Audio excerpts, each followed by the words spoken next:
Welcome everyone to the February 29th, 2024 Board of Health meeting, 6 o'clock at the Rice Conference Room. Roll call. Dan Grabowski. Here. Gus Steves. Nick Dado. Excused. Kevin Spillane. Present. Jasmine Canonis. Excused. Thank you. Agenda item number 4, Citizens Forum. Is there anyone who'd like to speak? Can you please come up and just stand at the end of the table, please? Just give us your name.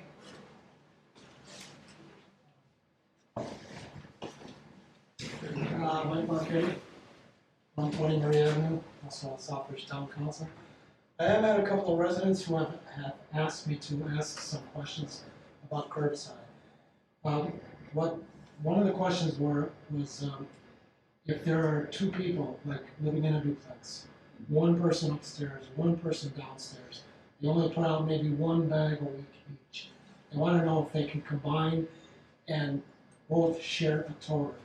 I said I would ask the question. Now I did talk to Irene Condon of Mass DEP, and she told me that there are some communities that allow that, but it would have to be verified. You couldn't have like a 5-family and a 5-family sharing a toter, but if it's just one person, and they don't produce a lot of trash, some communities do allow it. So I did talk to the town manager, Jack Joven, about this, and he said that it's totally up to the town, to the Board of Health. So that's why I thought I would bring it to you to see if you would consider allowing that with proper verification. The other question is the opting out. Some companies who are planning on coming to Southbridge, they don't provide a contract. You simply pay your fee quarterly and they pick up your trash. So if they have no contract to show you, how can they opt out? That was the other question. Thank you.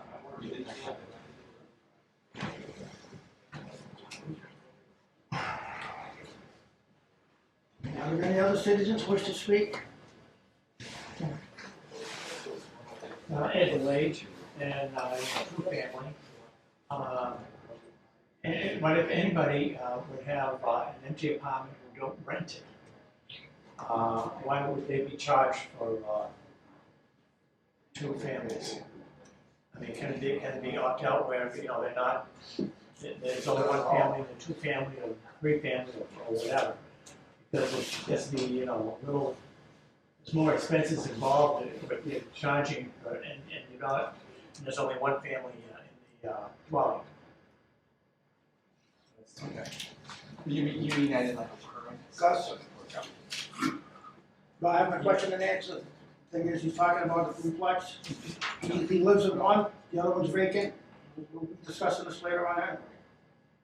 Okay. Thank you. Okay, thank you. So, yes. Any other citizens wish to speak? Seeing none.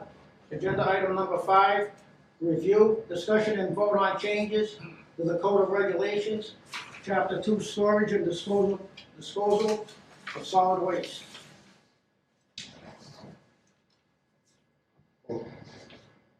If I may, to jump on specifically what Mr. Lage just asked about vacant apartments.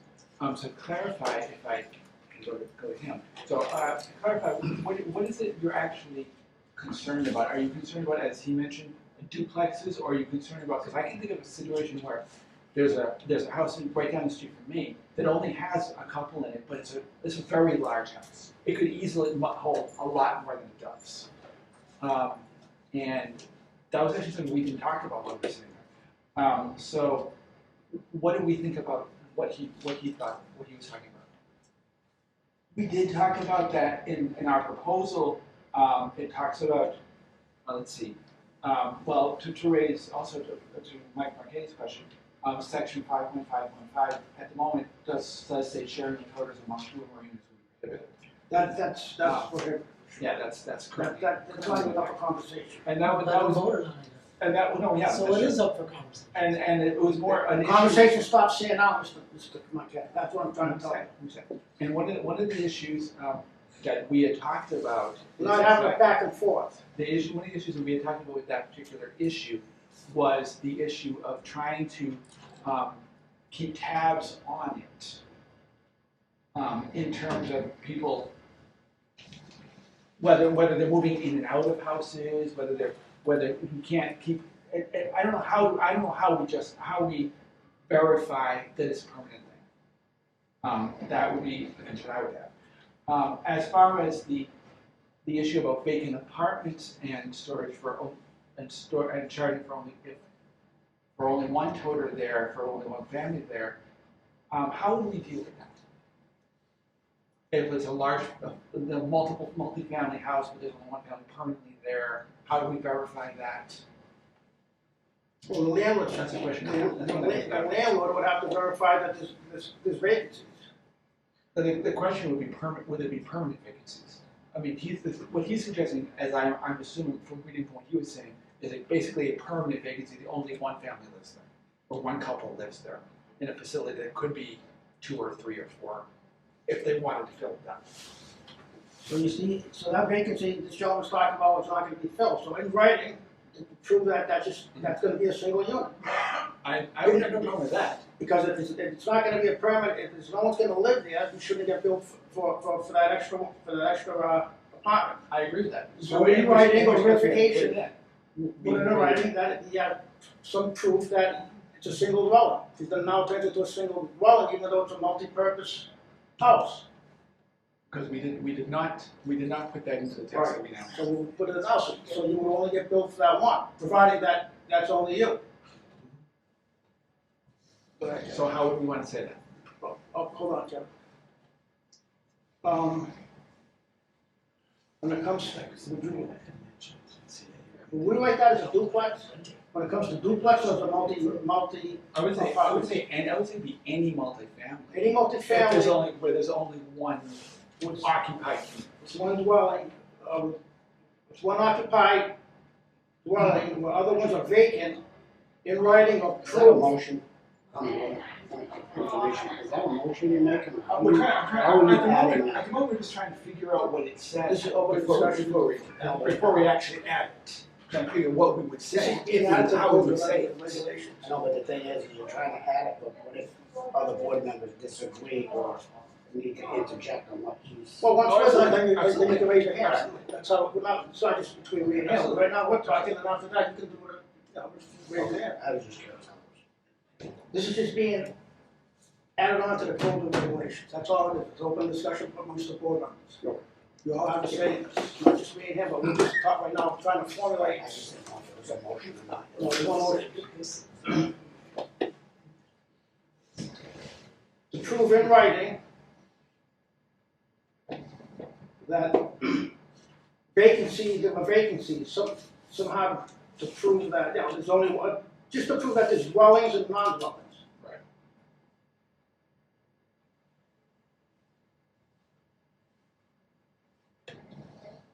Proof of occupancy.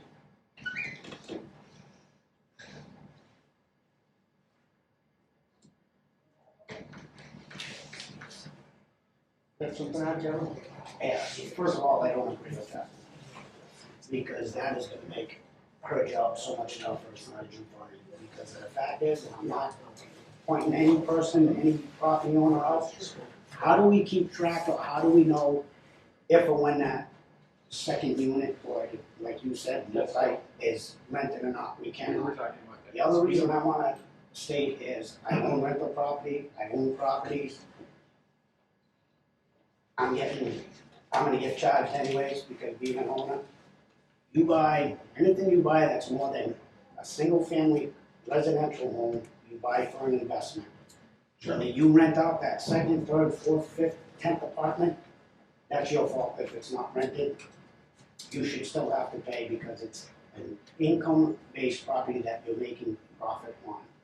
So my point is, duplex, 3-family, duplex, you pay for 2 units, whether it's rented or not. And that applies to the triple deckers as well? I don't care if it's 2 units, 3 units, 4 units, 5 units, 6 units. So you're telling me, Because so this, remember, if we do it for one, we We have gotta to do it do for it for everybody. everyone. That is true. And it's gonna make her job very tough. so you're But saying, not only that, if property taxes, they're getting taxed on a 3-family or a 6-family, whether or not it's vacant or occupied, they're still getting taxed on those number of units. That is true. That's my point. I don't agree with, and nothing against you, I just don't agree. All right, Well, Like Marissa that's said, what- you that's do it what for we're one, talking we gotta about. keep doing it for everybody. That's what And we're talking the dynamics changed drastically where it's gonna put a burden on the people in that office trying to do billing, trying to keep track of is this one vacant still, if it's not vacant, it just puts a burden on the town as far as the employees go in that office as well. Okay. so you're saying that no matter duplex or triple decker, the landlord gets, pays to all. Two family, he pays for 2 units, 3 family, he pays for 3, so forth and so on. Yep. Up to, I believe in here we decided up to 6 units. Up to six. After 6 units, they have to get their own. The responsibility goes on the landlord. Yeah, he buys that property as an investment property. And if the 1 unit or 2 units are vacant or so forth, that's So not a that's- town thing, that's the owner's. So that simplifies everything I was just saying. What if to play devil's advocate for a second, what if they inherited from their parents or whatever, say they own a duplex, they inherited, they intend to just keep it as themselves, they don't intend to rent it? It's still taxes, It it's still is paid still on a taxes. 2-family unit, so it's 2 units, or if it's a triple decker, it's 3 units. That is true. That's the answer I expect. all right. If I, That's my opinion. So answer that question to the gentleman. Now, so the gentleman is responsible for paying for both those units. Okay, Okay. if, So if I could just add to that, because I have done surveys for the trash, and no town bills, they all bill for vacant units. No one gives a vacancy exemption. There's no, and I had started this survey a couple of years ago, so. And that's basically what you said, to keep track of it, and when is it occupied, when is it not. People move to Florida, go to Florida for 6 months, they want a break, no town grants it. Okay. that was another question that Exactly. came up today, Isn't it? earlier. All right, we're gonna, I like what Kevin said. Okay. That makes it, And then I just like to, if I could elaborate on Mr. Marquette's topic he brought up for residents that went to hell. What section are we on? It has to do, he was talking about, he was asked to bring up from residents, 2-family, 3-family, where they don't produce enough trash Oh, Sure. for multiple toters. the sharing of toters, that's So what the we sharing, that falls under our bylaw 5.5.5, that sharing the toters is prohibited, so it's not allowed, so Well, we have. it falls back to where it's a 2 unit, you pay 2 units. okay, the two. Yeah, exactly, I, So I just wanted to elaborate that because he did bring it up and it is something that is open for yeah, I discussion. get the notes right there, the letters.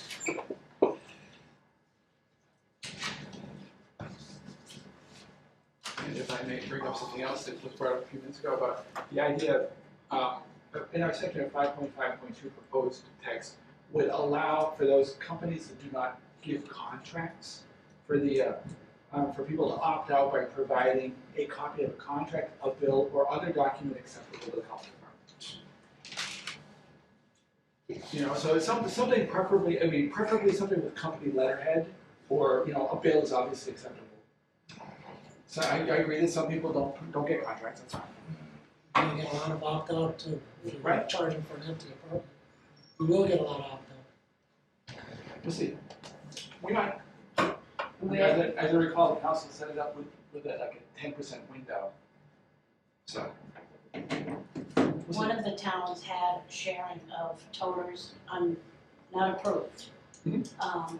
And their toters were, what do you call that, where it's over, coning or whatever it is. Okay, right. They moved their trash to their neighbors. Yeah. Then they moved their trash to the dumpster of their neighbor. Uh-huh. So the dumpster of their neighbor, now he did not have a contract, he had a month-to-month thing. Well, the town and the neighbors wanted copies of his bills to prove that he was being billed and paying for, which is not public information to my knowledge, but it was a hullabaloo in that town. Okay. I'm just saying, so the wording in the bylaw was the problem with that town. How did they phrase it? Sorry? How did they phrase it? It's still in discussion. So, and they said to me, if you have any ideas, please give us a copy of what the wording is of your bylaw. Okay. You know, which I'd have to look back at my notes of which. All right, Gus, we're gonna stop that. No, you can't go back and forth. That's good. Right. I'm trying to figure out what the wording is. I mean, Rob Caprera did review this, so he didn't have a problem with the wording we have, so.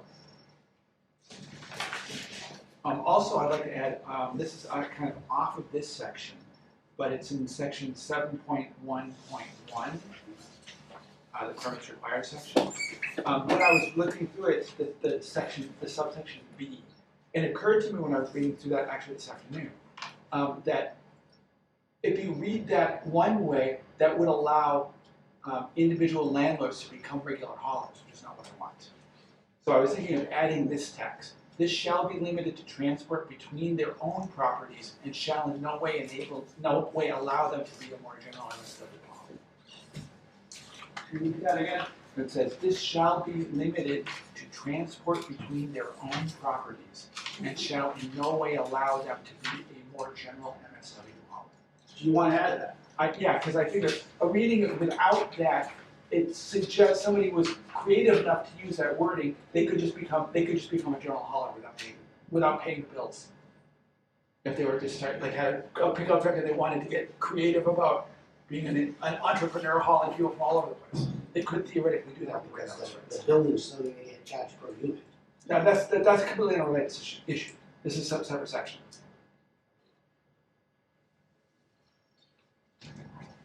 This is in section 7.1.1. Where you're saying a property owner can take it from one property and haul it to another property. No, for storage. this particular section is for pickup. The way it's phrased now is, such permits shall also be obtained by property owners who collect waste and transport it to any dumpster or other central location for later collection, whether by the town system or another hauler. That's obviously proposed language. And I was adding, this shall be limited to transport between their own properties and shall in no way allow them to be a more general MSW hauler. Could you, sorry, Steve, could you repeat the last sentence? This shall be limited to transport between their own properties and shall in no way allow them to be a more general MSW hauler. Kevin, we're not doing, citizens forum is over. We're not going out to the public anymore. Citizens forum doesn't pertain to a agenda item. It doesn't. People can speak on an agenda items. Yeah, we just have to call them up. They can't just ban them. I just have a quick question. It's for our health director. Am I allowed to haul trash without a contract? No. Not at this point. Again, that will be contingent upon the approval of these provisions and a review of the code. So at this point,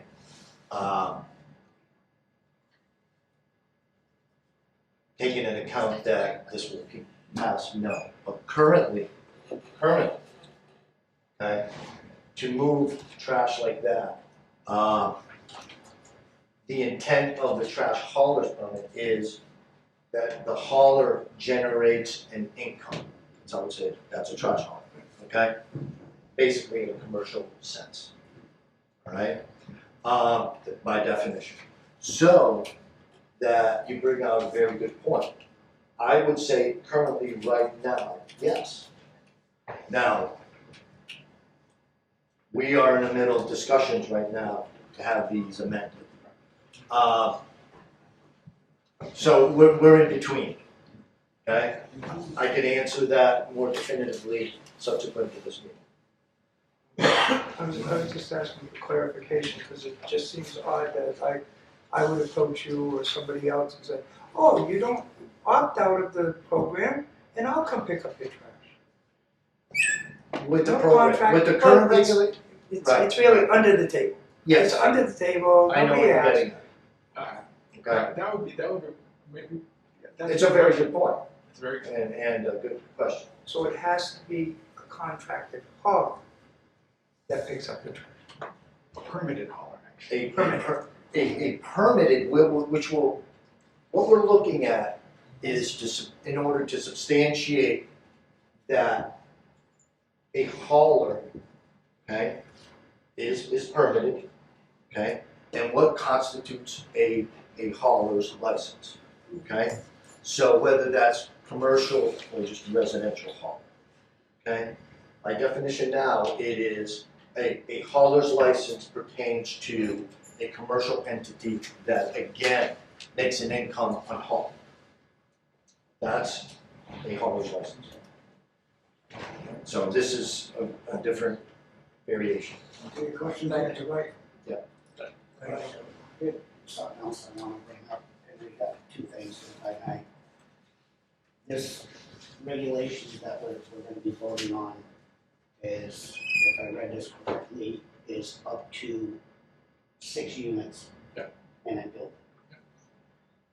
So, do we, as the town, when we started this total program 20 years ago, do we have an accurate, up-to-date list of what properties have toters and how many toters are on each property, whether it be a trash toter or a recycling toter? We do have currently a database, okay, of toters. The accuracy of this database is not 100%. So, Let me be clear on that. And it's very cumbersome. It's been a database that's been worked on for years and years and years. To the health department's, best position, we have tried extensively to make it accurate.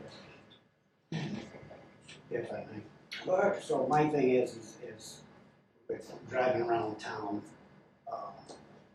how do we handle such buildings that have, I'm just gonna say it, like 12 Crane Street has, I believe, 4 apartments in that building, and then there are multiple other businesses throughout that building. And I'm not here picking on the property owner at all, I happen to see it when I'm driving. The building on Main Street, the old church, the yellow building, that has apartments in it, that has other businesses in it. And there are, and it was out yesterday, and that's why I bring it up, yesterday in front of that one building, there were 7 trash toters in front of that building. So that building is more than 6 units, has 7 barrels. How do we don't, from what you just said, we don't have an accurate record of where our toters are throughout this town. I thought we initiated the new program April 1st. The existing toters have to match up with the amount of residents within that thing. So if there's additional toters, like he said, it's 7, one would have to leave, I would think. And then the ones that are there would be re-registered to those apartment owners, because we don't know the buckets throughout the town that are missing somehow. In other words, the numbers don't match up with the properties. So when the new program starts, the buckets that they have will be that ID number will be reissued to the people who live there. So to answer your question, if there's 6 units and 7 buckets, one has to leave. Is that correct? So my question is though, who's gonna be doing that? Who's accountable in the town that's gonna do that? To find out who has more than what they should, and you know what I mean? That's part of the program, isn't it? That's going to be a larger component of the inspectional efforts by our team. That's why we are growing in order to conduct these kinds of processes, Okay. to ascertain. We recognize there are many challenges and a lot of non-conforming issues here in town. We own this now. No, I do, I understand it's going to everything. It is, so it's contingent upon being able to hire the inspectors, get a comprehensive program together. We will make every effort to ensure that this is done. I know for a fact that my neighbor on the side of me has my buckets. I saw I'm not gonna go to a 89-year-old man, so listen, you got my butt. Well, leave that up to us, we'll do it in a nice way. You got my butt. So when they come here, they're gonna say, well, they should swap, they're both cool.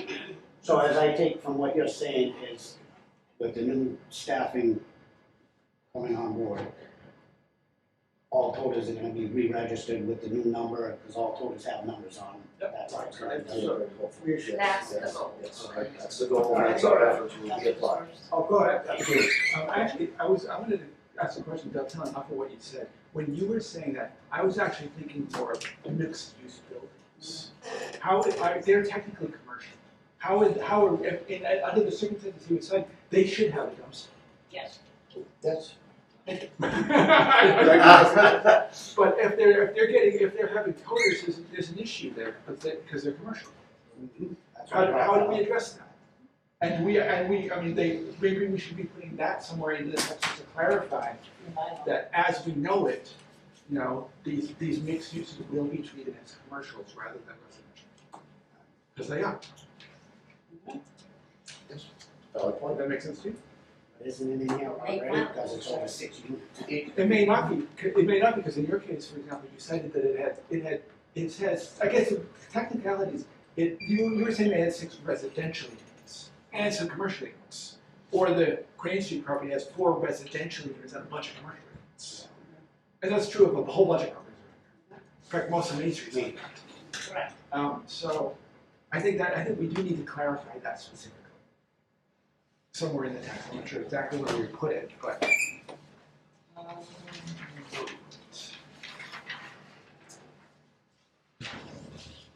You would have to put that in the left there, please.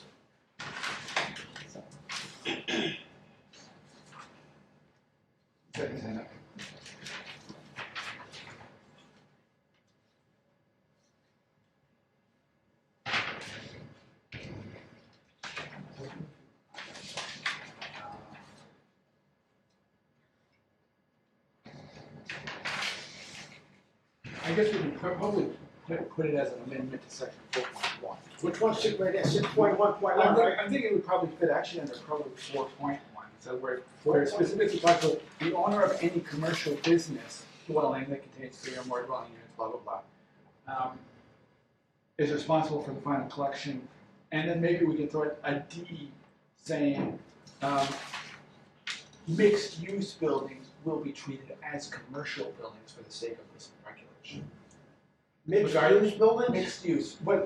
You build any building that has both commercial and residential mixed use. Turn to Oh, mixed use. It shall be treated as. Yeah, it's 6.1. Yeah, so it's There it is. right here.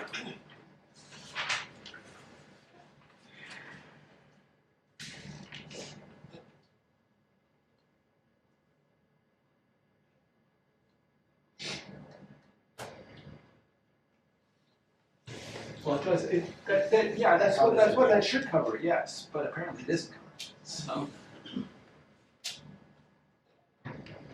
That's what I'm trying to get at, it's being new to everybody. But it's, okay, so Enforcement is gonna in this case, it's more an enforcement issue than changing the regulations. Right.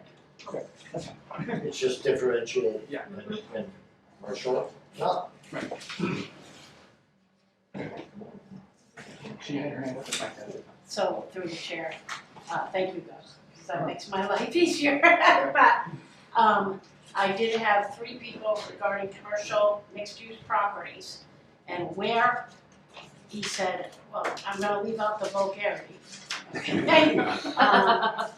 I asked him to fill out his tax bill. There's a state use code, 111M plus 112M, that you can get from Will, that says these are the codes that list state use, that are mixed use, Okay, and that's on their tax bill. okay. So I would tend to put those codes in that statement that you just said, like in parentheses, and say state use codes and list them. There's only about 5, I Okay. think, 5 or 6, Okay, to be very definitive, because it is referenced on the tax bill, and this guy wanted to see it in blank blank writing, okay. so, That's so, good to know, okay. yeah, they're very, Can you get us those numbers? I would email Will, because I don't know how to generate the report out of our Vision tax database. So if you guys wanna email Will, because he is very astute and I'm trying to do water sewer billing. So, and that helps me to go through the water sewer ones that we started to do that and take them out, if that's the, you know what I mean, so they're not billed. Thank you. So, I didn't wanna argue with the guy when he used vulgar language, I said, have a nice day, and so. Are there any other concerns? If I could, actually, I think Councilor Marquetti is before me. I really didn't wanna open it up. One of the meetings, this is. Go ahead. It's one of the meetings. Go ahead. When I was chairing the curbside committee, and we were all members of it. Mr. Marquetti, I can't hear you. Can you come up here and talk? Oh, I'm sorry. When I was chairing the curbside committee, which several of us were members of it, we said that we should allow commercial properties to opt in, smaller ones that have residential and commercial, because that would help broaden the base and keep the cost down. So I see nothing wrong with allowing smaller ones and not large commercial property owners. But if it's somebody with an apartment and a mom and pop store or something like that, we discussed it and we should allow it, and that would help keep the cost down. Thank you. All right, Steve. But thank you, Councilor Marquetti. I had the same thought you did. Just to give an example of a building in town, let's just say the old Margot's Deli. Business on the first floor, residential. We want to encourage opt-in. This is true. For businesses that could use a tote instead of a dumpster. And I apologize if I have not read the regulations. I do not know if there's any language for opting in or what the limit would be to opt in. But we don't want to discourage participation. We want to encourage it to help stabilize and drive the rates down. Okay. So, and just so I don't bother the meeting later, I'll just say my quick piece on units and letting people take units off their bill or on their bill. I think if we start allowing people to register with empty units, I think every multifamily landlord is going to line up to say, I only have one full apartment, and it's going to be a logistical nightmare. We can't go down that rabbit hole, because if we want to, then my house would like to identify as a summer cottage, and I'm only going to pay once a year. So I don't think we can go down that slippery slope. I really don't. I think for year one anyway, we've got to stick to the baseline, and then as we learn and grow, we can make a better program. Yeah. And that's it. And I won't speak again. So, I was just gonna say, I agree with both Mr. Marquetti and Mr. Gregoire. I think we're covered under that as far as you're in up to 6 units. So Margot's would be 1 unit and 2 apartments upstairs would be an additional 2 for a total of 3 units, still under the 6 unit. But it's mixed use. That's all. Mixed use. Don't speak out of turn. I see. So how do we juggle, because I think it's also a good idea, so how do we juggle it so that we have those smaller facilities can get into the system like you're suggesting, without also opening the door to places that have like 5 businesses and 5 apartments. By stating who you are. Well, then we have to be careful because we gotta make it in such a way that we don't. Well, you have to explain what you're doing. Like anything else, you just can't. You know what I mean? It's titles for everything. So you would have to explain what you're doing. In writing. Or some kind of. It says it on 6.1, it says, any business, commercial, enterprise, travel, organization, multifamily dwelling exceeding 6 units. Yeah. So it's gonna be under the 6 units, even though it's multi-use, it's still under No, 6 but units. those are commercial. Multi-use by This is definition. commercial waste disposal storage. I see what Kevin's saying. But it says multifamily. But it's clearly says any business, commercial enterprise, or. Or multifamily is 2 or more. Multifamily dwellings exceeding 6 units, charitable organizations, commercial, everything in that listing is by law, by our bylaw businesses.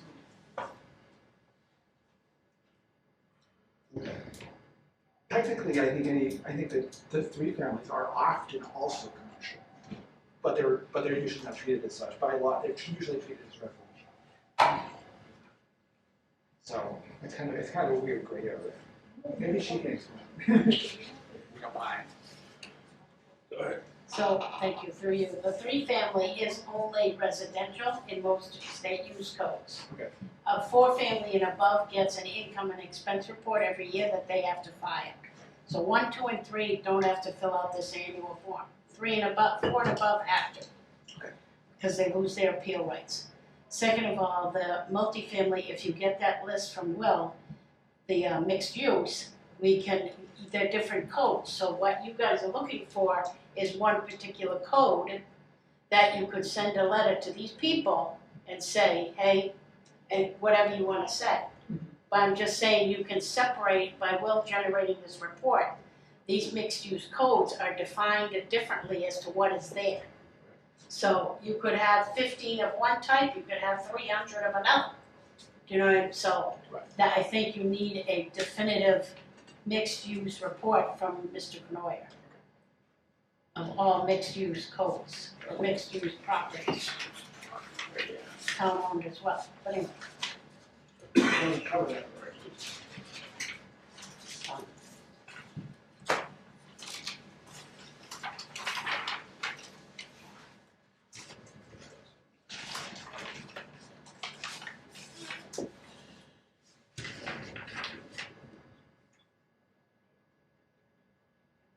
So if we do that, then to go back to you guys and what Kevin was saying and what Steve was saying, do we want to put in some text in here that would say something that would look like this? To add to that section 6.1.1. For clarification, this shall include any property containing both commercial and residential units as defined by the following property codes, which we would have to get from where. I have no idea. There were 5 words, multi-purpose codes. Yeah, what are those Defined property codes? right? But as defined by the Commonwealth of Mass state use codes. That would be very specific, because it's not, use codes are not, they're different state to state. So it's state. The Commonwealth of Mass, or, Right, Massachusetts. or Massachusetts state use code. You get the definition from Will, Okay. the specific term, but I'm just saying you have to identify Massachusetts state use Absolutely. codes or Commonwealth of Mass. But what I would follow up on that is if we have that in there, how do we want to put in some sort of exemption for the really small ones? Yeah. Like he cited, or one of them cited the Margot's building with the 2 apartments in one. Exemption. Still 3 units. What is gonna constitute a small? Exactly, it's Yeah. still 3 units, you pay 3 units. No, that's not what I'm thinking. Because as it is, the way the law is currently said, they shouldn't be getting any terms. They're commercial. They what? As it is right now, that building shouldn't be getting any terms. They're commercial. The commercial entity. Michael? They're a commercial building because multi-use buildings are legally commercial. Correct. And, Well, we have been treating them as residents. right. So how do we figure that? Do we have any calculation how many such units would be affected by such a change? First one. I haven't a clue. For mixed use? No, I mean the number of units. If we were to clearly start really seriously enforcing the restrictions on commercial properties the way we were just talking about it, then we will be eliminating several residences from the trust. They have to opt in. But they are. Form. That's the question though. But if they're commercial, they're not. How do we phrase it so that they can opt in without allowing an opt in for the really big buildings?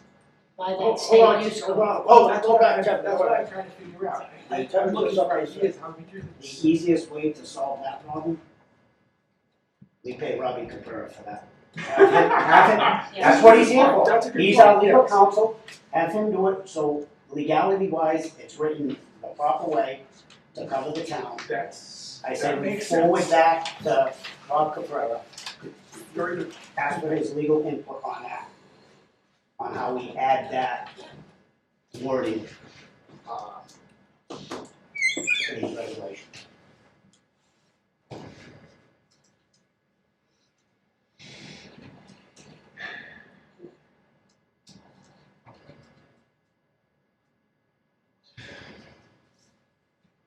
You have something to say, Kevin? Yes, a quick question. We still have on our bylaws, I believe, small home business use.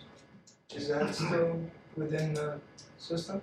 And I think it was originally initiated to encourage people who want to run a small business out of their home.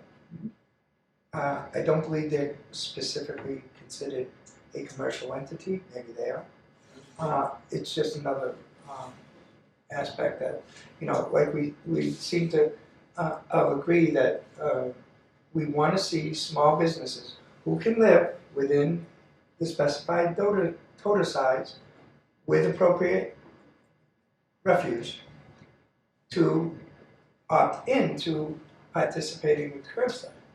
However, there are certain businesses, even some home businesses, that you might need to evaluate what the business is, what they're producing for refuse.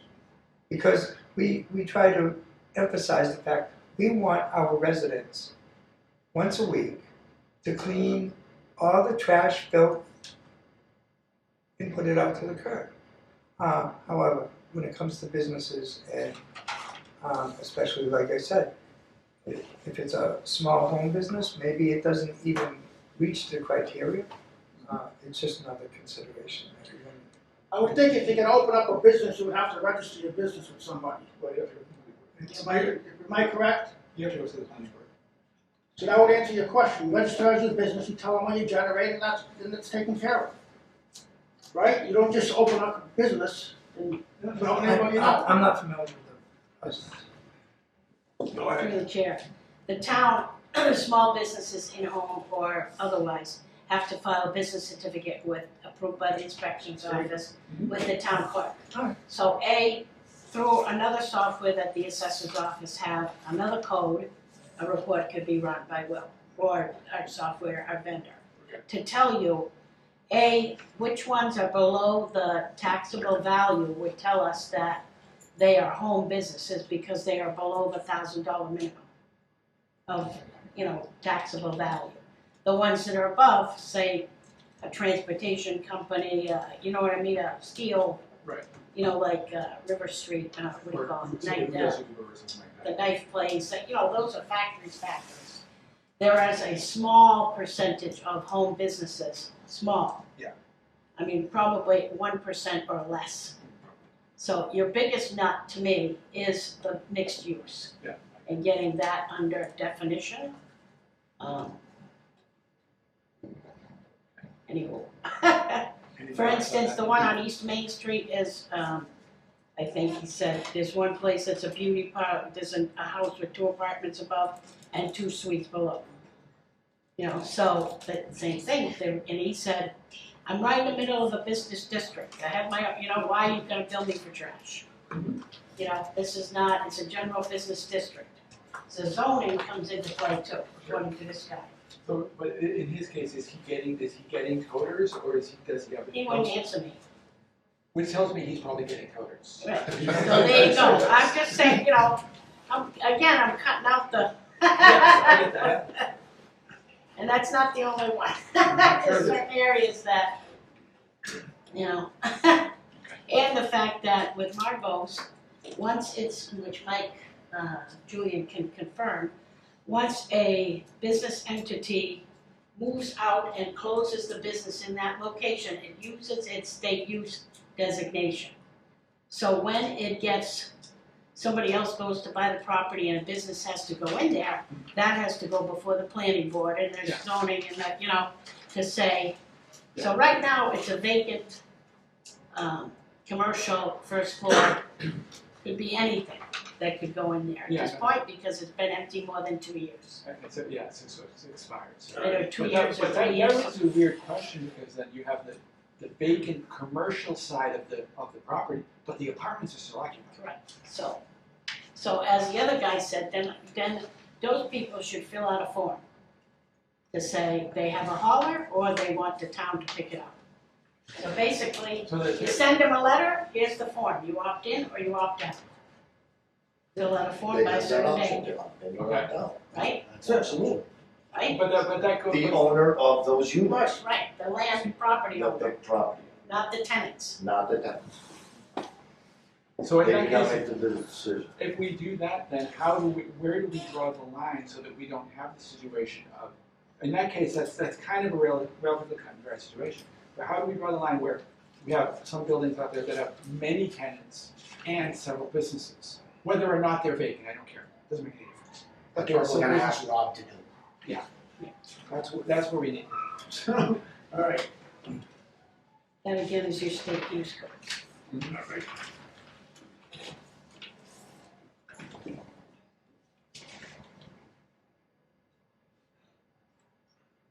So, Mr. Chair, no more discussion?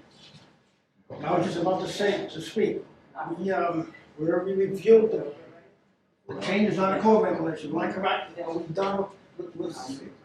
So can I make a motion that we're gonna have to postpone this? Well, I think. Why can't we go on what we have? I think, We have the question that Rob That's has true. to answer that question before we can vote on this document. Well, I make it clear also that we're not voting on the document yet. We would be voting to get clarification from Rob and vote to send this to public hearing. That's right. We are not approving this yet. This is We're, it's an open entirely- meeting, and we're basically getting a lot of the comments from public we get from a public hearing, but we're not having a public hearing. So when you say tell public hearing, We have to Like legally we were- advertise. we do it the Board of Health or it Yes. goes upstairs No, to we council? do. We We do. do it. Oh, yeah, we can do it upstairs if we want, we can do whatever we want, I but, didn't know if it was us that did it. oh, it's us, it's us. We take this. I'm gonna say, well, this is our stuff. It doesn't I go personally think we anywhere should do it upstairs, actually, but. We have to take a vote now to send it to the Right. public hearing, and then Rob will answer the else. As question amended and before. everything else. Yes. This is the only purpose behind this meeting. I make the motion to do that.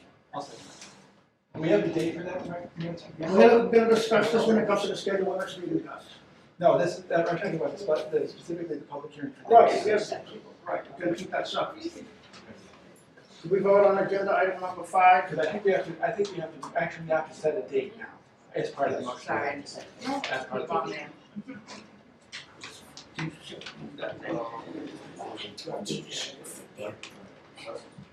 And the law requires was this advertising for 2 weeks, once a week, for 2 straight weeks. Two So- successive weeks, Two successive all right? So can we In use our a regular? newspaper, general circulation in the city, the first publication to be not less than 14 days prior to the date set for such hearing. If there is no such newspaper, then by a posting notice in a conspicuous place in the city or town hall for a period of not less than 14 days prior to the date set for such hearing. And from your experience, how, because I know the deadlines for the news is like Monday, it would be Monday the 4th, to get it in for the following week, which would run either Thursday or Friday, so it'd be the 7th and 8th, and 14th and 15th. And may I add, Or- Our next meeting is the 14th, guys. Could we do it on the 14th, or do we have to reschedule I for don't the think that, I think we would have to. do it. It's too soon, we did it on the 14th. All right, so why can't we just make it a week later on the 21st? Do that. That won't be here. So, And the issue, of course, March. we're gonna We're get gonna March have first, So right? that's, no, that's fine. I March understand. 21st, I'm not at saying- 6 o'clock? So we have a motion on the table to postpone? No, No, to go to public hearing on March 21st. Yes. And to seek, to seek further clarification. Clarification on the items from that. One thing is state Massachusetts codes. Do we have a second on that? Second. Thank you. That's what the second.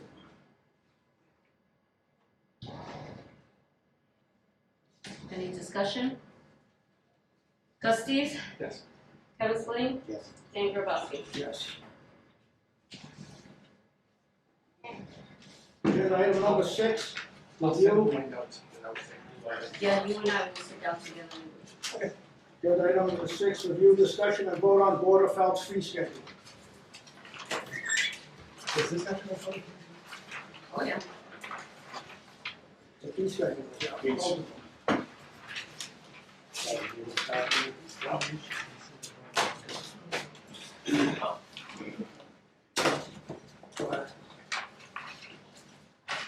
I looked over this document, and the only thing I question on 10.5 feet, 3/4 of the way down, the green, it says trash, last recycling, delivery, flat fee. You can we talk about that? Right here. About $40. I like that. Me personally, I like to have that removed. I think that's a town service that we pay, and our taxes automatically, no difference than if I have a tree on my property that falls into the road, the highway department comes and cuts it up anyways, I don't get billed for it. We discussed, this is part of the opt-out program, when someone opts out. For them to opt back in, the delivery fee would be $40, but this is totally different, right?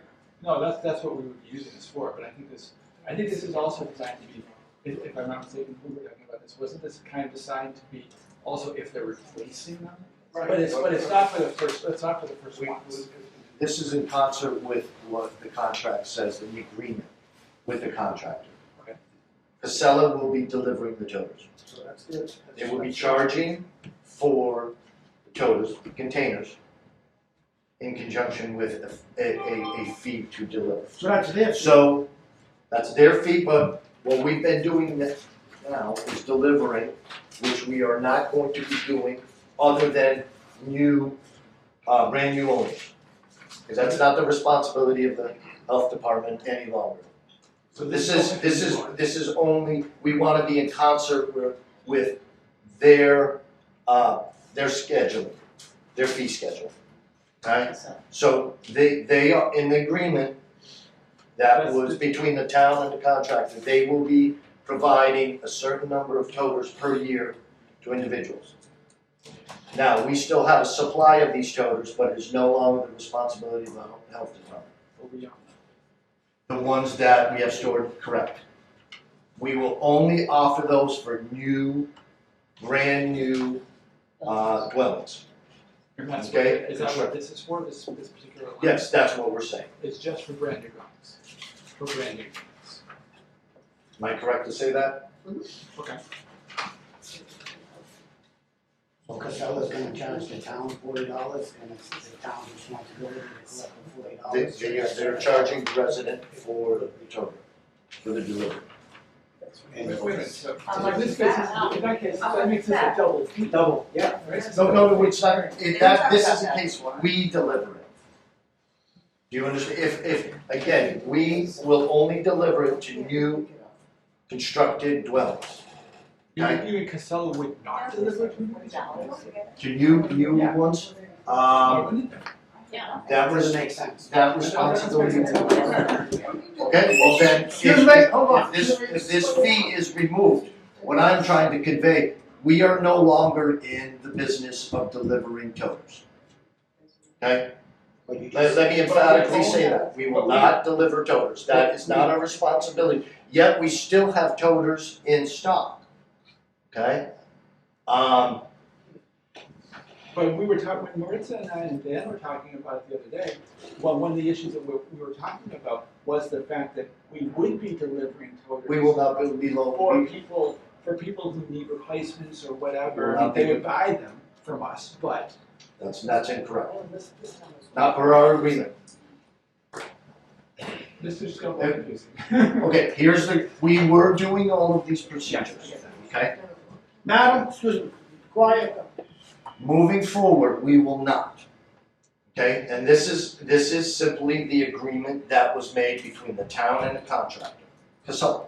They will be doing the delivery of toters, whether it's damaged, other than a brand new dwelling, whatever purposes, they will deliver the toter, recycled or trash. In conjunction with that delivery and the cost for each individual container, an owner here in town will be subject to a delivery fee that they charge. Okay? Okay, All right. so then I definitely don't want to double charge. We do not. We do not. Because the way that currently is phrased, that is double charge. I agree with that. The way I'm looking at it though is Southbridge is running a curbside program, correct? Mhm. So Southbridge should be in charge of their own toters. But they're Because not, we own because the them. agreement's already made. No, so who's going to own those toters after? The toters that we have right now Yeah. are town property, Yes. ours. Okay? And the toters that are currently in front of, at the houses are Yes, ours. yes. How are we going to keep track of which ones are ours and which ones are Casella's? Well, they're, And who's the- going to take care of that issue? I did not realize that this was going to even be an issue. it should be an issue. Because I thought. Well, I don't understand why it would be an issue. It's simply that it is the town owns it, we're responsible, subject to the provisions of the agreement. If there is, we're looking at this aspect, if they are to be changed, the health department will no longer be changing them. An individual, an owner, will have to call Casella for replacement. So you said if it's a brand new constructed house, Yes. who delivers that? With the, that's the only aspect that I have talked to my team, is a brand new home will get a new toter from the health department. So Other than that, replacement for damage or additional ones, we are not doing that. So if I may, on that statement, when someone builds a new constructed house and they call up and we gotta send them a toter because it's a new house in town, the health department's gonna deliver it and we're gonna charge them $40 for that. This was just part, again, to reiterate, that's why the flat fee was initiated to, again, be in tandem what Casella would charge. Because Casella is going to charge not only for the toter, but a fee to deliver. So in the instance of a brand new home being erected and the health department has to deliver it, we are charging for the toter and the flat fee. That's the part I don't agree with. If, my opinion is, if our health department, our town employees that we pay through taxes delivers a toter to a new constructed dwelling, I don't think we should be charging that resident a $40 fee because it's included in your town taxes to have whoever it might be from the health department to deliver it. That's what your town taxes pay for that position. We are just I can proposing. understand if Casella does it for a damaged or a lost or stolen toter. I don't agree with it, but I understand it's already in the contract, but I feel that it should be known that if it's a new constructed dwelling and the health department delivers it and not Casella, that the town should not charge for that health department, town employee to go there because that person already pays their taxes for that. That's I understand your point. It's already been voted on, right? So it's not, this is not gonna change no matter what. Well, no, No, No, this was just added and It says not. And that's when this was a new one that, and everything you see in green right there, so for If we discussion. don't agree upon it, we'll just take it out. That's, So we It was go through just all a that, request. so let's just take it out right now, instead of going through all this. It's a twofold thing. We have a contract signed now with Casella that Casella is gonna charge that $40 if they have to replace a lost or damaged toilet. The second half, which I'm trying to have removed, is the $40 fee if somebody builds a If new they're coming property to in us. town, just coming into town, and the health department delivers their first toilet, we should not be charging a $40 Right, fee. because that's part of the agreement. I agree. No. No, it's nothing to do It's with not. us. It's nothing to do with It's us. part of nothing to do with it, us. isn't that part of the, If Casella is, if we're delivering it, we're delivering it. Casella does whatever they want. We can't control what Casella does, unfortunately. I personally think that's a little shady. It is, but we already signed a contract, we have to I know, I agree. We got- suck it up, but if the health department delivers a toilet to a brand new home that was just built, we should not be charging that homeowner a $40 fee. That's what they pay town taxes. I agree. On the flip side, I'd be honest with you, that almost, I think that could be used as an argument also for people who would need to replace their toters for reasons not caused by them. I don't know how we define that though. Because if, for example, remember that whole issue of somebody getting his toter stolen? If they can document it, they didn't lose it, they didn't give it away, so they took it. they can call Casella. That's the agreement. We are not going, again, very specific when the health department, and only when we deliver. Other than that, her agreement that was made, a contract, binding contract, Casella will be handling that process. It's already been signed So and that, approved. right, So we can't change. This cannot supersede it, Okay, but who do they actually call? Casella directly or Casella. us? Casella. Oh, It all goes to Casella. all right, enough on that, Fanny. So myself, I have 23 listed on my 3 family for toters. Neighbor 251 mechanic took my toter when they were renovating. Next door 263 took 2 of our toters, arguing with my 88-year-old grandmother. So I'm just saying, it has to be very specific in the bylaw as far as the inventory. How does Casella notify the town No, that will of not happen. the toter? Disagree. Yeah. That will, I How do you completely know a disagree with toter that was premise. replaced? All right, Unfortunately, that probably would have had to work in the contract, Yes, and that's not something that ever came up with. all right, Gus.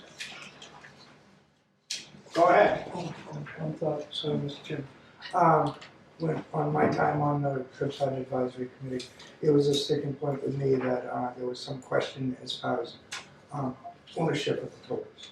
So I would like to request that the, health department, present in writing. There was some question as to the ownership of the recycling toters. That the trash toters were purchased through grant money and was distributed. But by the sounds of it now, it's a $60 charge for the toter. currently, It's right never- now, with But it's never my toter. And there's it's nothing- town owned, we could take that, It's time. that's, I I didn't make the rules. I give my money to. Kevin, Okay. those are the rules. All right, We're making the rules. all right. I, I'm not gonna go all night talking about a $40 fee.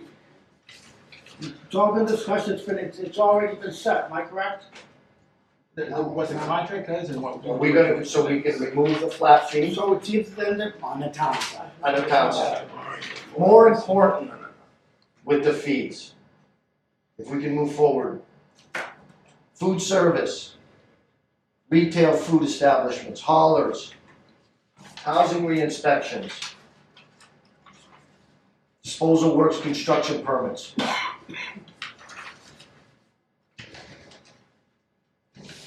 I'm happy with those. All the other ones, I was satisfied with those. What Just does- that one. What is what are the asterisks under religious or religious? There's no reference to that. Excuse me, I didn't hear. Where the religious organizations and nonprofit food service has 3 asterisks, what does that mean? Because there's no reference to that. On the following page, it says no verification of, on the 501c3 required.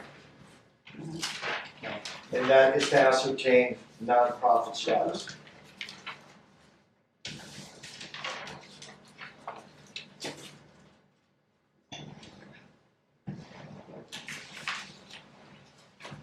so the only thing we're changing is to remove the fee on the town side of trash recycling flat fee?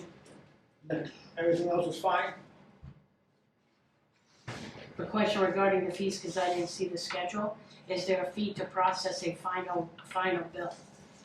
Normally for water and sewer, it's 50 No, for water, no. 50 for sewer, Zero. because it costs town labor to do that. These fees are health department fees. The health department is not doing the billing. So, It's Board of Health fee schedule, sorry? we're responsible for. Yeah. We're responsible for it. For the water and sewer, it comes because it's an enterprise fund. Yeah. For water and sewer, this is an enterprise fund for trash, and it's supposed to make money.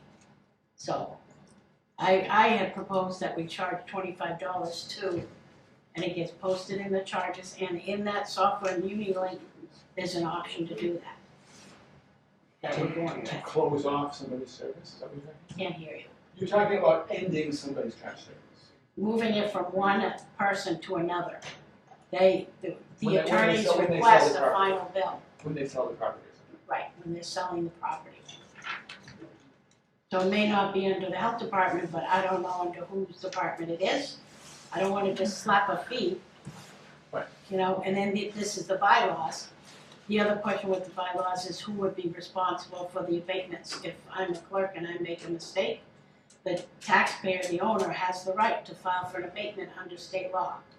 There's supposed to be a form, same thing with a change of address, which I have with me, what we use currently. Under normal circumstances, I would think is that the abatements would come to the Board of Health. Can't hear you. Wouldn't they be up a whole Board of Health hearing for abatements? I know this suffers For not bill- with this for- curbside program, so this is all brand new. So that's something we need to ask about too. A prayer.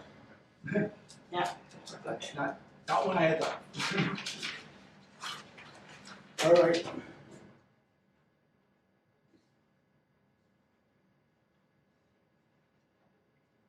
Discussion and vote on this, we're all set, can we vote? I have a motion to vote on agenda item number I 6. make a motion, we send it to public hearing At the same date and time, on March 16th, March 21st. sorry, March March 21st. 21st, sorry, 6 P.M. With the input from Rochester, Trustees, Yes. Kevin Spleen, yes. Dan Grabowski. Yes. Thank you. Agenda item number 7, schedule next meeting, March 21st, public hearing, 6 P.M. Are we gonna do our regular Board of Health We meeting? have another one before then. Right, that's, we already, March 14th is just our regular scheduled meeting. No, this one here, the public hearing will be the 21st. So the next scheduled meeting is March 14th. That's what it is. Right, this is, we already set that last meeting. Number 8, adjournment. Motion. Second.